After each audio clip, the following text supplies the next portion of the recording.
It's really hard to pick one, All the projects are very interesting and transformative. But just to pick one as an example, we're working on a data science project which uses machine learning to predict the electricity consumption of various DHL buildings such as sorting centers and regular office buildings.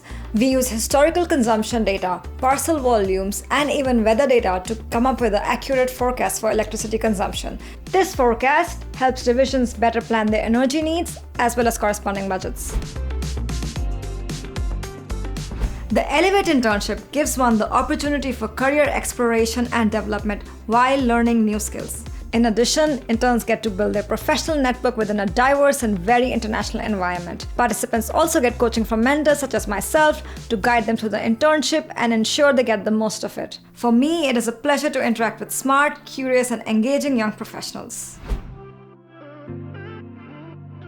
Because of my previous experience at a global management consulting firm, many obviously want to discuss the differences between external consulting and in-house consulting such as DHL consulting. In addition, we discussed a variety of topics like office culture in DHL consulting, opportunities for feedback, learning, and personal development, as well as potential career paths.